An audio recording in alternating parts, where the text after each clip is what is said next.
Hello, and welcome to Investment Insight, your clear take on the markets. Let's get started.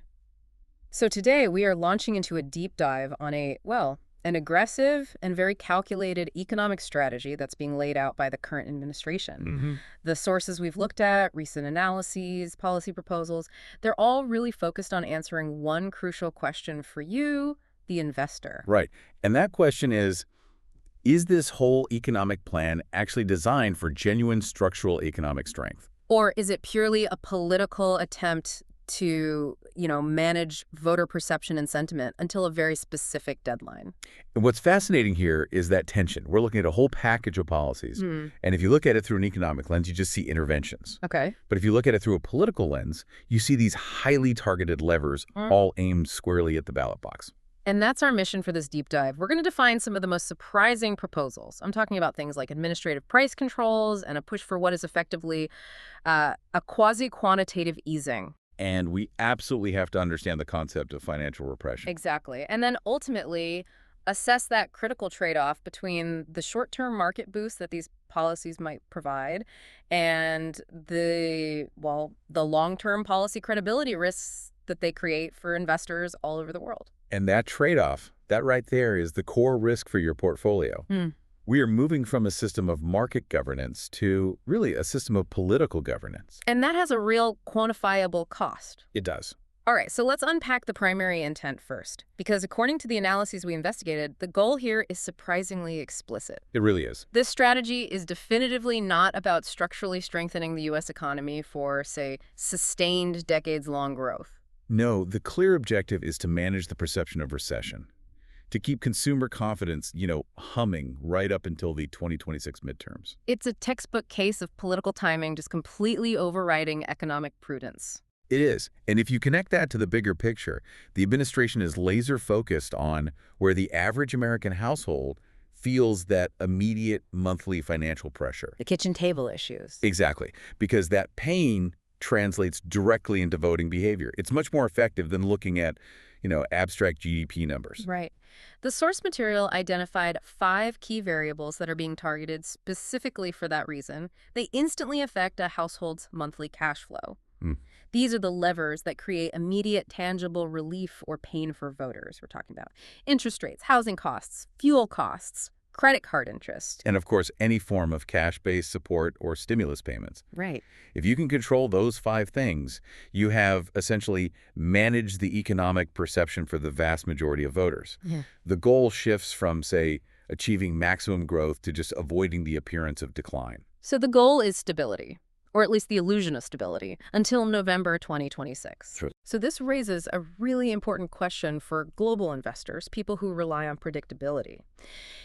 If the government is so committed to this political timeline, what does that signal to the market?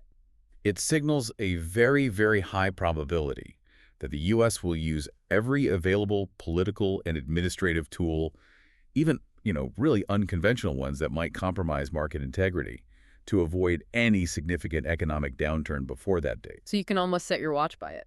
Politically speaking, yes. Hmm. And investors are starting to factor that into their short-term risk assessments. They're almost certain the floor will hold, at least until then. Let's transition now to the specifics, starting with consumer credit, which is where things get really complicated. One of the proposals making headlines is capping credit card interest rates at 10%. Now, for struggling Americans with high debt, that sounds like huge immediate relief. It's a politically powerful move, no question. It addresses a very visible pain point. But from a market and institutional perspective, this is a clear instance of what we call financial repression. Okay, so for those of us who don't spend our time reading financial journals, how would you define financial repression simply? Well, financial repression is basically when the government just sets a price ceiling on something financial alone, a bond, in this case credit, regardless of what the market or the risk actually demands. So it's a signal. It's a very loud signal to the markets that political pricing is now more important than the true market price of risk. Okay, so if the government is capping the price, the banks, which they're not charities, they still have to make a profit, where does that cost go? That is the million-dollar question. They don't just absorb it. If their return on lending is capped, they have to respond. And that response usually comes in two main ways. Which are? First, they contract the supply of credit. They just tighten their standards, meaning fewer loans get approved overall. Second, they transfer those costs somewhere else, often through, hidden fees, higher annual charges, things that aren't covered by the cap. I see. And the unintended consequence there is that the very people this is supposed to help, the low credit consumers, they might see their access to credit get even worse. Exactly. The banks just decide they're too risky to lend to at the cap 10%. So they're effectively pushed out of the formal credit market. Precisely. And that's the central danger here. It distorts supply, and it often hurts the most vulnerable by making responsible credit just vanish. It forces them toward less regulated, often more dangerous options. That unintended consequence is always hiding in the details of these policies. Always. The analysis also covered another major policy aimed at household costs, the proposal to prohibit institutional investors from buying single-family homes, a direct response to public anger over housing prices. And again, this is a highly visible win for public opinion. But for institutional investors, it introduces a significant policy risk premium into that whole asset class. A policy risk premium. Yes. Think about it. Real estate, REITs, private capital, they all depend on regulatory predictability. If the government can just arbitrarily decide who can and cannot buy an entire class of assets, not based on fraud or safety, but on political convenience, it tells investors that the rules of the game can change overnight. And what does that risk premium translate to for an investor? It translates to higher required returns to justify that unpredictability. It means investors start demanding a discount on asset prices because they now carry the risk of future government interference. It just injects volatility. A lot of it, into what were supposed to be stable long-term investments. That risk premium gets baked into everything from housing development financing to the stock prices for major REITs. Okay, let's move to a proposal designed to actively boost the housing market. The proposed $200 billion government program to buy mortgage-backed securities MBS to drive down mortgage rates. This is a massive structural moment. The market interprets this as the fiscal and administrative branch, so the president's team intentionally circumventing the Federal Reserve's domain. That sounds aggressive. I mean, the Fed is supposed to be the one controlling rates and the money supply, not the administration. Exactly. And while this is technically a government program using fiscal funds, its function is undeniably monetary. It acts as a quasi-quantitative easing measure, a quasi-QE. So the administration is basically doing what the politically independent Fed refuses to do right now. That's it. They're suppressing long-term rates to stimulate housing and consumption. So if traditional QE is the Fed pumping money into the system by buying, treasury bonds or MBS broadly, this is the administration just targeting the mortgage market. Precisely. They are targeting the one interest rate that most affects immediate consumer sentiment and housing activity. And short-term, this is going to be incredibly effective. I bet. It'll give a strong boost to housing transactions, to consumption, because people's cash flow improves. It looks great for the next couple of years. But what is the long-term cost? To the bond market, for instance. The stability of that market is based on institutional rules, not political goals. That's the real threat. First, the bond markets may start to reflect higher long-term inflation expectations. Why? Because the money supply is being managed by multiple uncoordinated actors, the Fed and the White House. Second, and this is more critical, assets like MBS and long-term bonds, they begin to lose their perception as purely market-driven instruments. They become political assets. Yes. They become seen as dependent on political timelines. The message to global investors is stark. U.S. MBS and even certain government debt are no longer pure market assets. They're subject to a heightened risk of political manipulation, and that dilutes the quality of the assets for anyone holding them long-term. Shifting to monetary policy, the sources highlight these public demands from the administration for the Fed to cut interest rates, specifically suggesting they need to get down to the 1% range. And the specific rate level of 1% is almost secondary here. The real issue is the risk of politicizing monetary policy. The Fed's independence is the bedrock of its global credibility. It's what allows them to make unpopular decisions, like raising rates to fight inflation, without fearing political reprisal. So if markets perceive that the Fed has lost its independence and is just operating under political pressure, what happens? Short-term rates might fall, which is what they want, but what about globally? But the fallout is what should concern every investor. Long-term rates could actually rise counterintuitively because investors demand higher compensation for that policy risk.